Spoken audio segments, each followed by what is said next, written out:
Hello, hi guys! Magandang gabi sa inyo. This is a Faith Maestra Ganda channel. So let's see. Alamin natin na anong kaganapan sa buhay mo, Aries signs ang ating mga hagilap. So guys, once again, this reading is a general reading lamang. Hindi lahat makaka-resonate. Kunin lamang po ang makaka-relate sa inyo and comment down below kung kaninong energy ang ating nasagap. Because don't forget to like and subscribe my channel and hit the question bell for more videos update.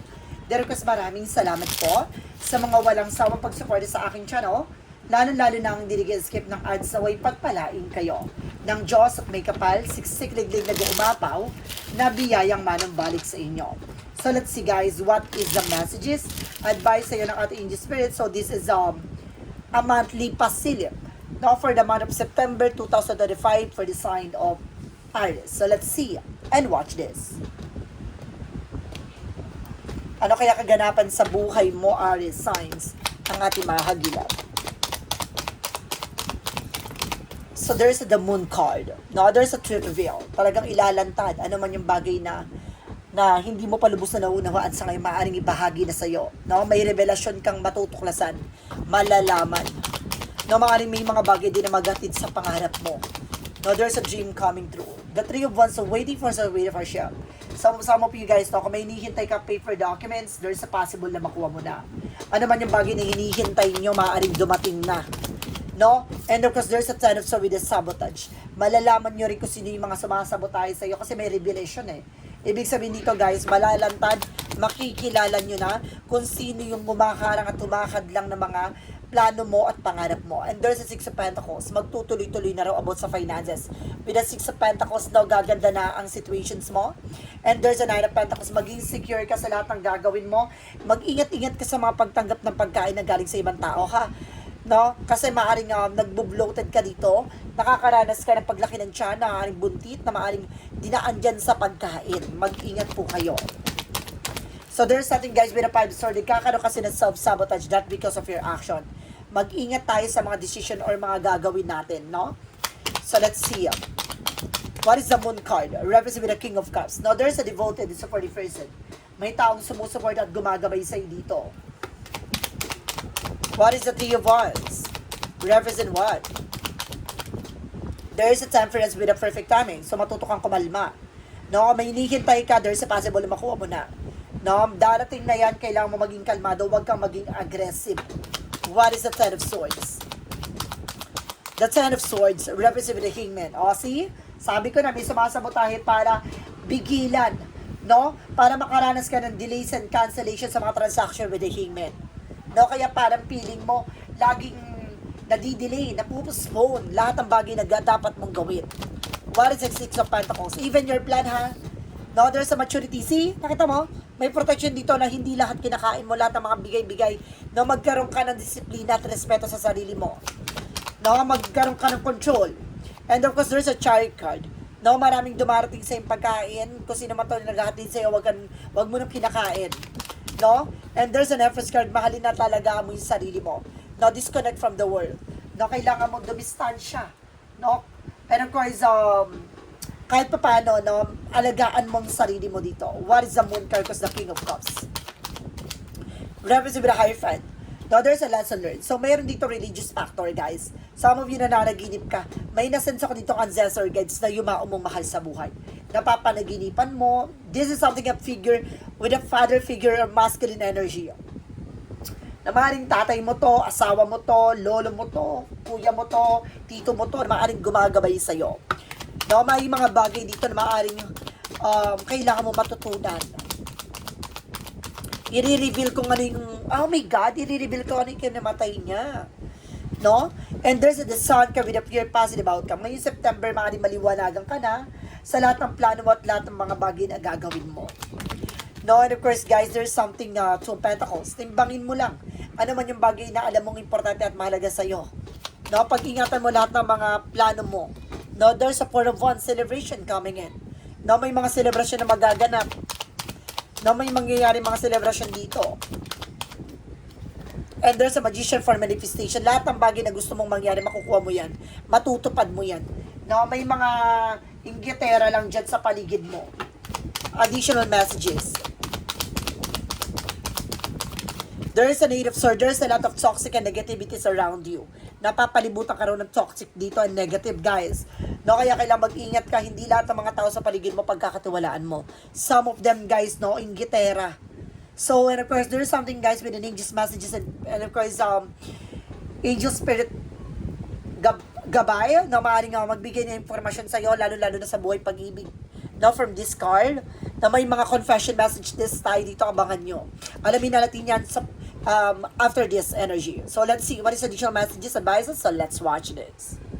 So, let's see what is additional messages with an angel spirit. So, dito naman na tayo.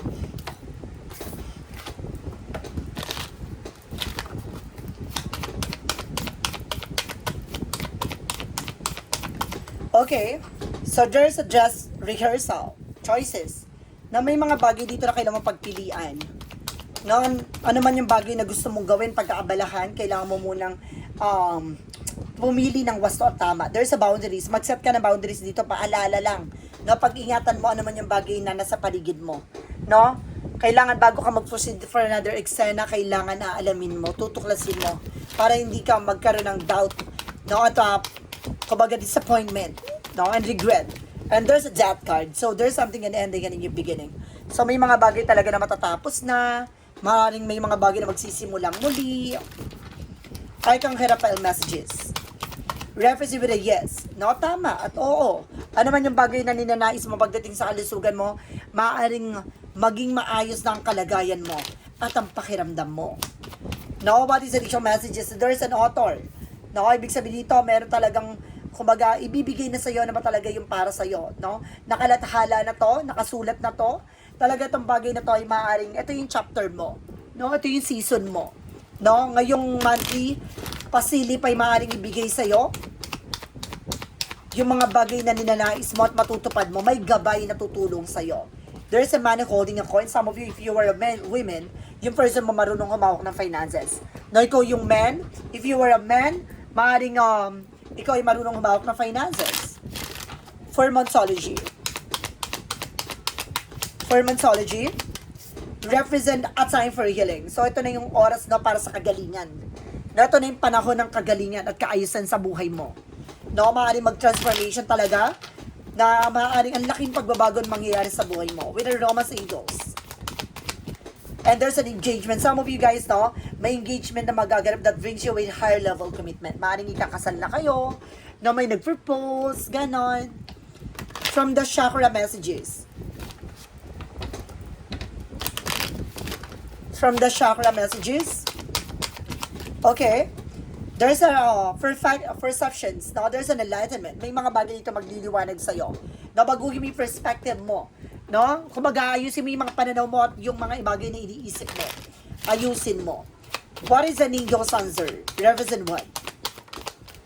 Represent with the communication is the key. Or communicate clearly. So, kailangan makapag-communication ka na maayos at tama. No? Hindi pwedeng basta-basta na lang, sige, oo ka na lang ng oo, kailangan gagamayan mo. No, titignan mo kung tama pa ba yung decision mo. Additional messages with an angel spirit. And of course, guys, there's something, it's time to move forward. Ito na yung tamang panahon para maka-move on ka na. No, ano man yung bagay na nangyari from the past, kailangan mo na talagang, kumbaga, mag-proceed for another eksena. Diba? For confession messages,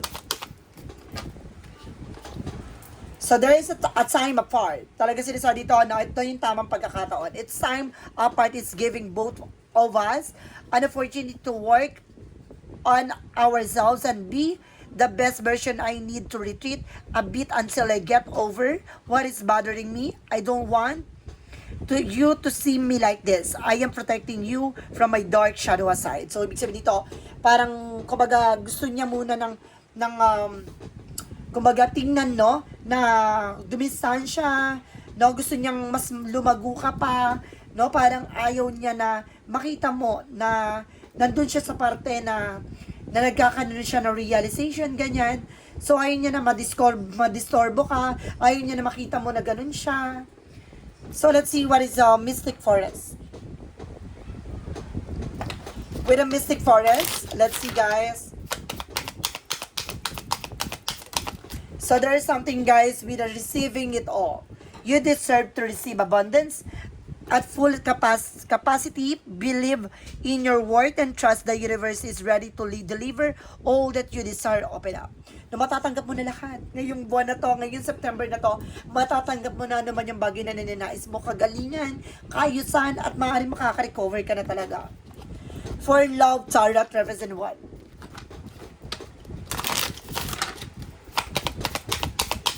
From Love Tarot, represent with the gaslighting you. Oh my God, I have been lying to and gaslighting you. You aren't crazy, you were right. I just wasn't strong enough to admit it. Parang ayaw niya rin tanggapin, no? Na talagang parang hindi niya matanggap at hindi niya rin masabi sa'yo na parang ginaslight ka niya, na parang nag-feeling victim siya sa lahat nangyari, na parang hindi niya rin maintindihan yung sarili niya. Para yun nga, no? Na parang ayaw niya ipakita niya yung shadow side niya or dark shadow side, gano'n. What is the romance angels for romance and love?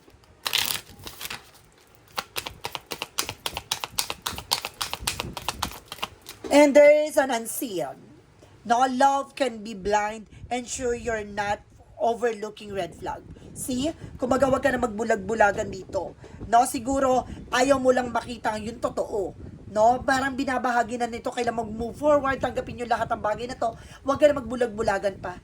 No, tanggapin mo kasi there's a red flag na pag-ingatan mo. No, dahil may taong darating sa with an engagement. No, kumalma ka. So guys, this is a monthly pasilip for the month of September 2025 for the sign of Aries. Aries, maraming salamat po for this wonderful reading. So once again, this reading is a general reading lamang, hindi lahat makaka-resonate. Kunin lamang po makaka-relate sa inyo, comment down below kung kaninong energy ang ating nasaga. Because don't forget to like and subscribe my channel and hit the notification bell for more videos update ko. Maraming salamat po sa mga walang sawang pag-support sa aking channel, and of course sa mga nag-share ng aking video sa anumang uri na social media platforms. Maraming salamat po, at maraming salamat din po sa mga bagong subscriber and followers natin saan man sulok ng mundo. Maraming salamat po. Dahil ko sa mga bang lang kayo guys, kasi magsusunod-sunod na rin po ang ating uploading dito sa channel ko na to. So maraming salamat guys, and see the next video. Bye bye and babush.